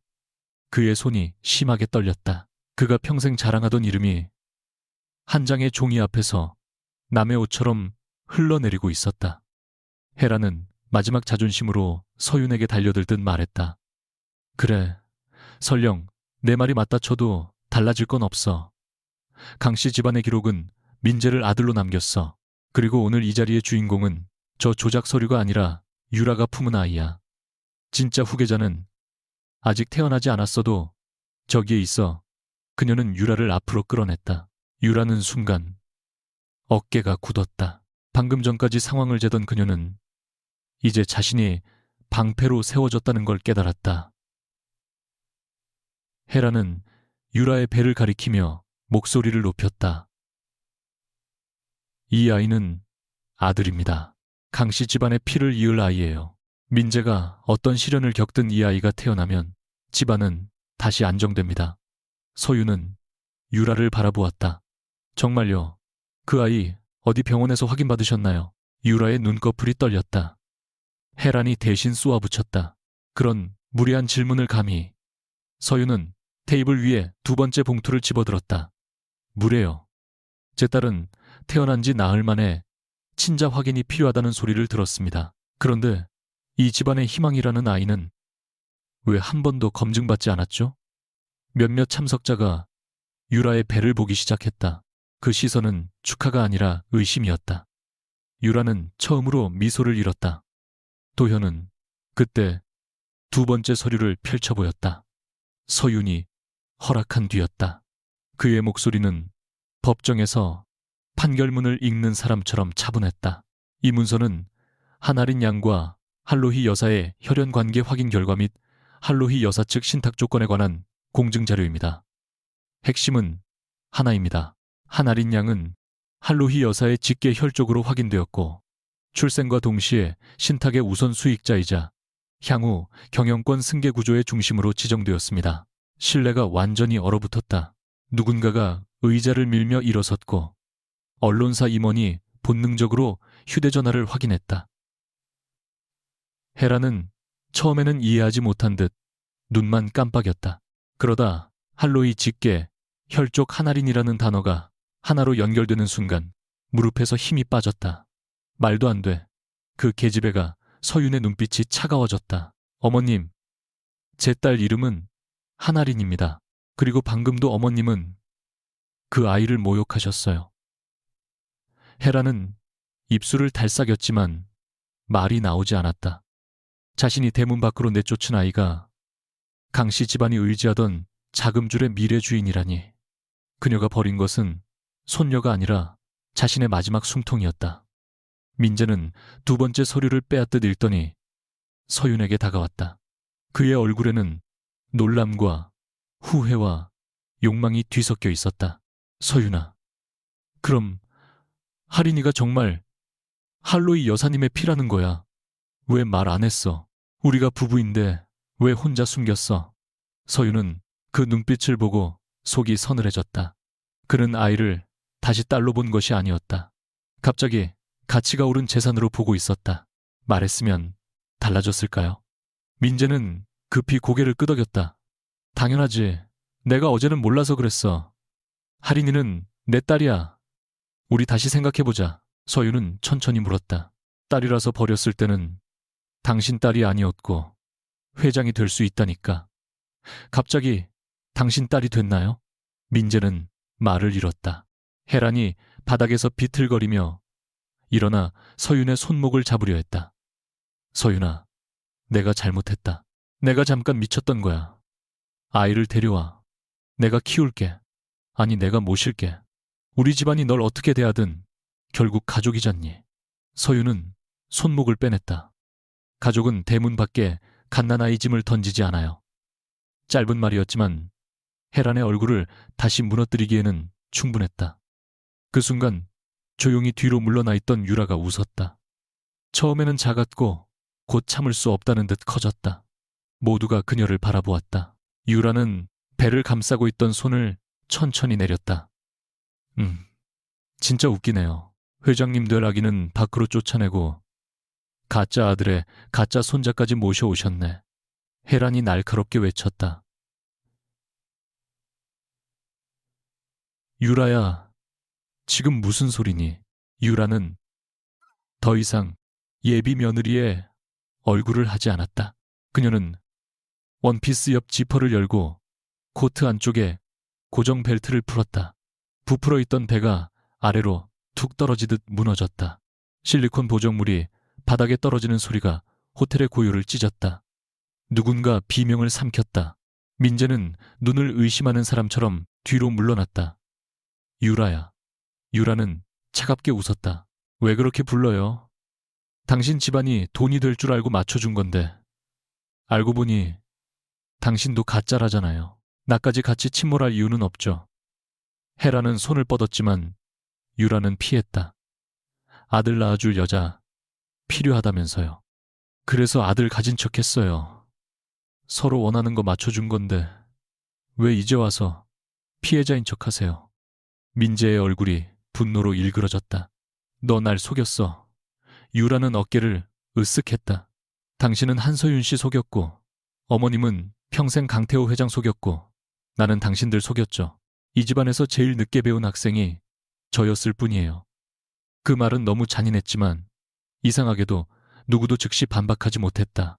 유라는 휴대전화를 확인하더니 문 쪽으로 걸었다. 걱정 마세요. 남아, 오늘 일은 제가 먼저 떠벌리진 않을게요. 아직 정리할 게 있어서요. 대신 날 잡으려 들면 내가 받은 메시지와 녹음 파일 전부 풀 거예요. 특히 어머님이 아이 성별 맞춰서 발표하라고 시킨 내용요. 헤라는 그 자리에서 무너졌다. 그녀가 붙잡으려던 마지막 희망이 자신의 발로 배신을 선언하고 떠나고 있었다. 도연의 직원들이 출입구 쪽을 막으려 했지만 서윤이 조용히 고개를 저었다. 보내주세요. 저 사람은 도망가는 게 아니라 자기 선택의 끝으로 가는 거예요. 유라는 잠시 서윤을 보았다. 두 여자 사이에는 우정도 연민도 없었다. 다만 서로를 너무 정확히 이해한 사람의 차가운 시선만 있었다. 유라는 아무 말 없이 나갔다. 행사가 무너진 뒤 사람들은 더 이상 혜란의 말을 듣지 않았다. 주주들은 각자 변호사에게 연락했고 임원들은 강씨 계열사의 지분 구조와 할로이 측 채권 조건을 확인하느라 바빠졌다. 조금 전까지 중심에 서 있던 혜란과 민재는 한순간에 누구도 가까이 하고 싶어 하지 않는 위험 요소가 되었다. 혜란은 바닥에 주저앉아 중얼거렸다. 안 돼. 이렇게 끝날 수 없어. 내가 어떻게 여기까지 왔는데. 서윤은 그 말을 들으며 오래전 한남동 저택의 제사상 앞에서 무릎을 꿇고 밤새 전을 부치던 자신의 모습을 떠올렸다. 그때 혜란은 말했다. 집안의 여자는 참고 견디는 법을 배워야 한다고. 이제 혜란이야말로 자신이 만든 집안의 법 앞에 무너지고 있었다. 민재는 다급히 서윤 앞에 무릎을 꿇었다. 한 번만 기회를 줘. 할인이 아빠로 살게 해줘. 내가 다 잘못했어. 그의 무릎은 늦었다. 너무 늦었다. 서윤은 내려다보며 말했다. 당신은 할인이 아빠로 살 기회를 태어나는 날 스스로 버렸어요. 법이 허락하는 책임은 묻겠지만 그 아이의 삶에 당신 욕심을 들이지는 않을 겁니다. 호텔 복도를 나왔을 때 서윤은 갑자기 다리에 힘이 풀렸다. 도현이 반사적으로 그녀를 붙잡았지만 이번에는 서윤이 그의 손을 밀어내지 않았다. 대신 아주 작게 말했다. 제가 이긴 건가요? 도현은 잠시 생각했다. 오늘은 진실이 숨지 않은 날입니다. 이겼다는 말은 조금 더 나중에 해도 됩니다. 서윤은 희미하게 웃었다. 변호사답네요. 도현도 아주 희미하게 웃었다가 곧 진지해졌다. 하지만 오늘 분명한 건 있습니다. 한서윤 씨가 침묵을 끝냈다는 것. 서윤은 유리창 너머 서울을 바라보았다. 도시가 여전히 차갑고 높게 서 있었다. 그 안에서 그녀는 여전히 산후의 몸으로 상처 입은 마음으로 낡은 가방 하나를 들고 있었다. 그러나 더는 쫓겨난 사람이 아니었다. 그녀는 스스로 걸어 나왔다. 도현은 조용히 덧붙였다. 할로이 여사님께서 기다리고 계십니다. 할인 양도 무사합니다. 할인이라는 이름을 듣는 순간 서윤의 눈에 비로소 눈물이 고였다. 그녀는 울음을 삼키며 말했다. 집에 가고 싶어요. 그 아이가 있는 곳으로. 도현은 고개를 끄덕였다. 가시죠. 그날 강남의 호텔에는 수많은 사람들이 남아 무너진 가문의 계산을 시작했지만 서윤에게 가장 중요한 것은 하나뿐이었다. 버려졌던 아이에게 돌아가는 길. 그리고 다시는 누구도 그 문을 닫지 못하게 하는 일. 할로이 여사의 요양실로 돌아왔을 때 할인은 작은 침대에서 잠들어 있었다. 세상에서 가장 큰 싸움이 호텔 꼭대기에서 벌어졌다는 사실을 모르는 얼굴이었다. 서윤은 문 앞에서 한참 움직이지 못했다. 아이의 볼은 부드럽게 붉었고 손가락은 담요 끝을 움켜쥐고 있었다. 그 작은 손을 보는 순간 호텔에서 버티던 힘이 무너졌다. 서윤은 침대 옆에 무릎을 꿇고 아이의 손등에 입술을 대었다. 할인아, 엄마 왔어. 목소리는 속삭임보다 작았지만 아이는 알아들은 듯 입술을 움찔거렸다. 할로이는 휠체어에 앉아 그 모습을 바라보았다. 평생 수많은 계약과 권력을 손에 쥐었던 노인의 눈에 처음으로 무력한 슬픔이 떠올랐다. 내가 너를 조금만 더 빨리 찾았더라면. 서윤은 고개를 들지 않은 채 말했다.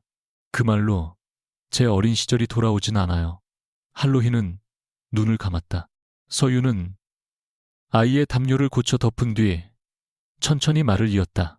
하지만 할인이의 오늘은 바꿀 수 있겠죠. 저는 그걸 원해요. 과거를 보상받는 게 아니라 이 아이가 누구에게도 버림받지 않는 미래요. 그날 밤부터 강씨 집안의 균열은 감출 수 없는 속도로 퍼졌다. 호텔에서 빠져나간 참석자들은 침묵을 약속하지 않았고 약속할 이유도 없었다. 강민재가 강태호 회장의 친자가 아닐 수 있다는 말, 오해란이 오래전부터 서재를 봉쇄했다는 사실, 최유라의 가짜 임신까지 한꺼번에 퍼졌다. 공식 보도는 아직 없었지만 주주와 채권자는 소문만으로도 움직였다. 강씨 계열사 주가는 출렁였고 임원들은 민재에게서 거리를 두었다. 헤라는 변호사들을 불러 밤새 대책을 세우려 했지만 그녀가 원하는 대책은 법률이 아니라 삭제였다. 없었던 일로 만들어달라는 말에 변호사들은 쉽게 대답하지 못했다. 첫 번째 검사 결과가 조작이라고 주장하려면 재검증 절차를 받아야 했고 재검증을 받는 순간 더 큰 문이 열릴 수 있었다. 죽은 회장의 기록, 오래된 병원 자료, 헤란이 감춰둔 과거의 인간관계까지. 민재는 거실 소파에 앉아 술잔만 비웠다. 그는 분노해야 할 대상조차 정하지 못했다. 자신을 속인 어머니, 자신을 버린 유라, 진실을 들고 나타난 서윤 아니면 평생 남의 이름을 자기 것이라 믿고 살아온 자신. 누구를 원망하든 마지막에는 자기 얼굴이 남았다. 다음 날 오전, 헤라는 요양실 앞까지 찾아왔다.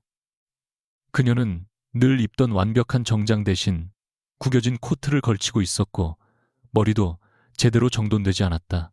보안 직원이 막아서자 그녀는 처음으로 이름을 내세우지 못했다. 도현이 복도로 나와 차분히 말했다. 한서윤 씨가 원하지 않으면 만나실 수 없습니다. 헤라는 이를 악물었다. 나는 그 아이 할머니야. 도현은 눈 하나 흔들리지 않았다. 어제까지는 강씨 집안에 필요 없는 계집애라고 하셨습니다. 오늘은 어떤 자격으로 오셨습니까? 헤라는 얼굴을 붉혔지만 반박하지 못했다. 그때 안쪽 문이 열리고 서윤이 나왔다. 그녀는 아이를 안고 있지 않았다. 헤란의 눈이 곧바로 방 안을 향하자 서윤은 몸을 옮겨 시선을 막았다. 할인이는 만나지 못하세요. 헤란의 입술이 떨렸다. 서윤아, 내가 잘못했다. 정말 잘못했다. 내가 그날 미쳤었어. 네가 원하는 대로 사과할게. 돈도 집도 지분도 다 줄게. 그러니까 아이만은 우리 집안과 끊지 마. 서윤은 한참 동안 그녀를 보았다. 예전 같으면 이토록 무너진 시어머니 앞에서 마음이 약해졌을지도 모른다. 가족이라는 말, 어른이라는 말, 용서라는 말에 스스로를 눌렀을지도 모른다. 공이랑 단한, 욱. 그러나 지금 그녀의 등 뒤에는 할인이 있었다. 그래서 흔들릴 수 없었다. 어머님은 아직도 모르시네요. 서윤의 목소리는 조용했지만 복도 끝까지 차갑게 울렸다. 저는 돈을 받으려고 여기 있는 게 아니에요. 할인이를 강씨 집안에 팔려고 온 것도 아니고요. 헤라는 다급히 고개를 저었다. 팔겠다니 그런 말이 아니야. 내가 키우겠다는 거야. 내가 정말 잘할 수 있어. 회장님처럼 모실게. 그 말에 서윤의 얼굴이 더 굳었다. 아이는 모시는 물건이 아니에요. 회장님도 아니고 집안을 살릴 부적도 아니에요. 할인이는 그냥 제 딸이에요. 헤라는 주저앉듯 무릎을 꿇었다.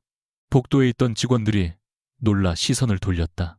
평생 누구 앞에서도 무릎 꿇지 않던 여자가 이제는 자신이 대문 밖으로 내쫓은 며느리 앞에 엎드리고 있었다. 제발 한 번만 용서해줘. 내가 무너진다. 민재도 끝장이야. 네가 말 한마디만 해주면 돼. 아로, 검사 결과는 오해였다고 집안일이라고. 서윤은 느리게 숨을 들이쉬었다. 제가 침묵하면 어머님은 또 다른 사람을 짓밟고 살겠죠. 그리고 할인이가 자라서 이 일을 알게 되면 엄마가 자신을 지키지 않고 어른들의 체면을 지켰다는 걸 알게 될 거예요. 저는 그런 엄마가 되지 않을 겁니다. 헤라는 고개를 들었지만 서윤의 눈에는 이미 닫힌 문이 있었다.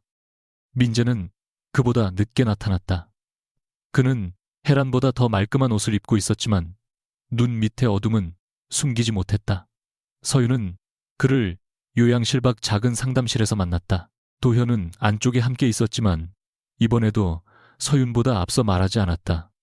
민재는 자리에 앉자마자 낮은 목소리로 말했다. 할인이 친자 확인은 필요 없어. 내 딸로 인정할게. 서윤은 그 말을 듣고 잠시 눈을 감았다. 인정할게. 여전히 그는 허락하는 사람의 언어를 쓰고 있었다. 당신 인정이 없어도 할인이는 존재해요. 민재는 입술을 깨물었다. 내가 잘못한 거 알아. 유라한테 속았고 어머니 말만 들었고 너한테 너무했다. 하지만 나도 피해자야. 내 출생도 몰랐고 평생 속고 살았어. 서유는 그를 바라보았다. 처음으로 조금의 연민이 일었다. 그가 속고 산 것은 사실이었다. 하지만 속은 사람이 반드시 누군가를 짓밟을 권리를 얻는 것은 아니었다. 당신이 피해자인 부분은 어머님께 물으세요. 하지만 내가 당신에게 받은 상처와 할인이가 받은 모욕은 사라지지 않아요. 민재는 손을 뻗으려다 도현의 시선을 보고 멈췄다. 나한테 기회를 줘. 할인이 아빠로 다시 시작하게 해줘. 서유는 천천히 고개를 저었다. 법이 정한 책임은 피하지 못하게 할 거예요. 하지만 아빠라는 이름은 책임보다 먼저 사랑이 있어야 해요. 당신은 그 기회를 아이가 태어난 날 버렸어요. 며칠 뒤 강씨 집안에 대한 공식 조사와 민사 절차가 시작되었다. 혜란이 과거 강태호 회장의 친자 관계를 속이고 상속과 경영권 승계에 개입했다는 의혹은 가볍게 끝날 일이 아니었다. 모든 것이 곧바로 범죄로 단정되지는 않았지만 그녀가 평생 쌓아올린 체면은 이미 무너졌다. 민재는 주요 보직에서 물러났고 이사회는 그를 더 이상 후계자로 다루지 않았다. 그는 처음으로 운전기사도 수행원도 없이 변호사 사무실을 드나들었다. 최유라는 서울을 떠나려다 자신의 이름으로 남긴 계약과 메시지 때문에 발이 묶였다. 그녀가 노린 돈은 손에 들어오기 전 이미 증거가 되었고 그녀가 비웃으며 벗어던진 가짜 배는 이제 그녀의 거짓을 설명하는 가장 선명한 상징이 되었다. 서유는 그 모든 소식을 도현에게서 들었지만 복수의 기쁨은 생각보다 크지 않았다. 누군가가 무너지는 모습은 그녀의 상처를 지워주지 않았다. 다만 한 가지는 분명했다. 더는 그들이 할인의 삶에 함부로 손을 뻗지 못한다는 것. 그것만으로도 충분했다. 할로윈은 할인의 신탁과 경영권 승계 구조를 공식화하기 전 서윤에게 모든 결정권을 넘기겠다고 했다. 그러나 서윤은 서류를 읽다가 펜을 내려놓았다. 이 조건을 바꾸고 싶어요. 회의실에 있던 고문들이 당황한 표정을 지었다. 할로이가 조용히 물었다. 무엇을 말이냐? 서윤은 아이가 잠든 사진을 바라보며 말했다. 할인이가 성인이 되기 전까지 어떤 공식 직함도 갖지 않게 해주세요. 언론에도 얼굴과 이름을 공개하지 않을 겁니다.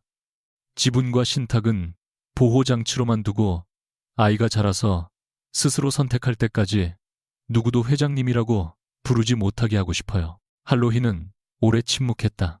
그녀에게 승계란 곧 생존이었다. 그러나 서윤에게 승계는 또 다른 감옥이 될 수 있었다. 도현은 조용히 서윤을 보았다.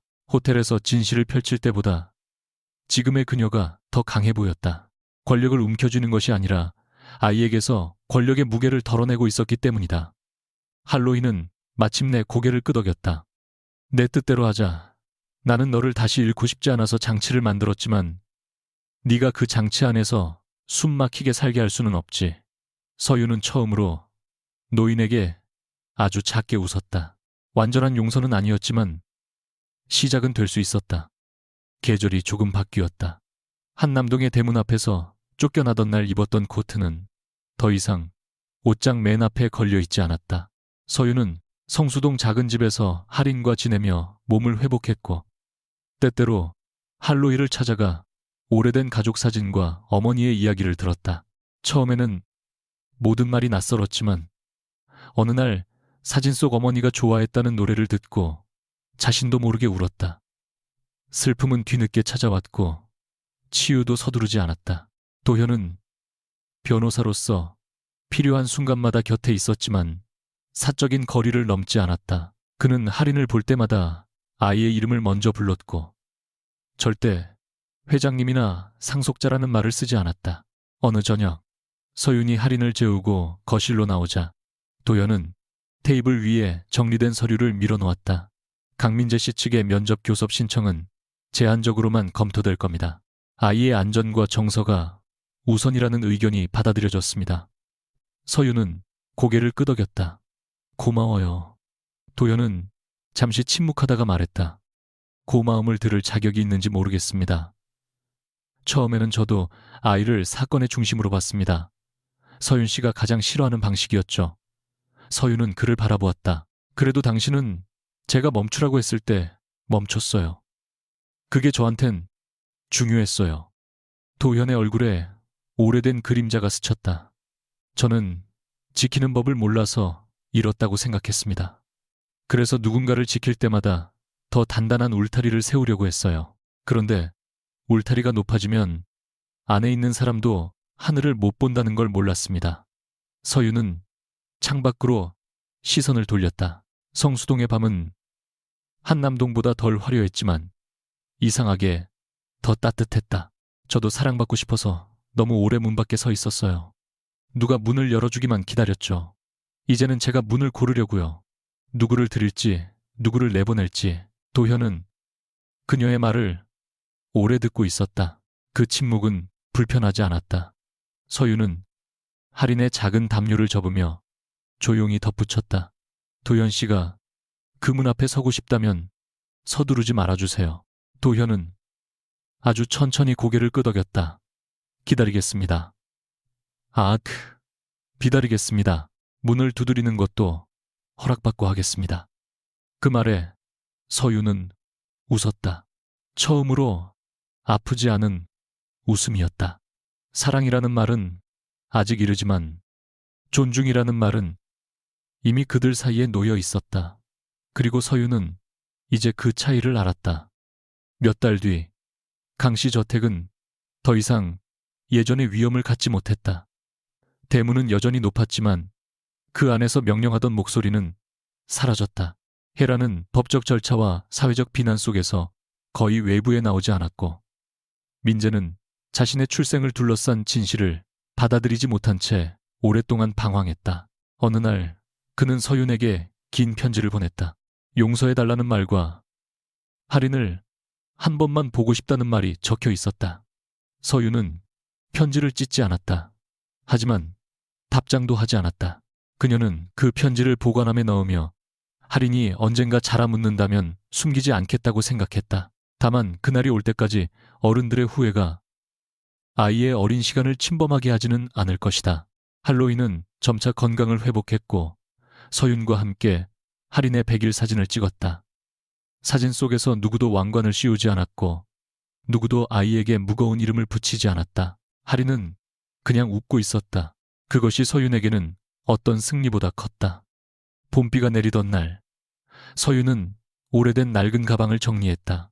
그 안에는 산모 수첩 첫 초음파 사진 2장의 유전자 검사 결과, 호텔에서 사용한 녹음기, 그리고 할로이가 준 어머니의 사진이 들어있었다.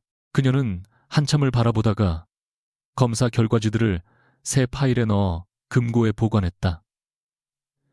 증거는 사라지지 않을 것이다.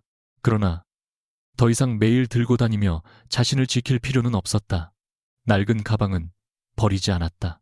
대신 깨끗이 닦아 옷장 깊숙한 곳에 넣었다. 그것은 그녀가 모욕당한 증거가 아니라 끝내 무너지지 않았다는 증거였다. 할인이 깨어나 울자 서유는 방으로 들어가 아이를 안았다. 창밖의 비는 조용했고 방 안은 따뜻했다. 그녀는 아이의 이마에 입을 맞추며 속삭였다. 너는 누구의 후계자라서 소중한 게 아니야. 딸이라서 부족한 것도 아니고 그냥 너라서 소중해. 그때 현관벨이 조심스럽게 울렸다. 화면 속에는 도현이 서 있었다. 한 손에는 우산, 다른 손에는 할인이 좋아하는 작은 토끼 인형이 들려 있었다. 서유는 잠시 화면을 보다가 문을 열었다.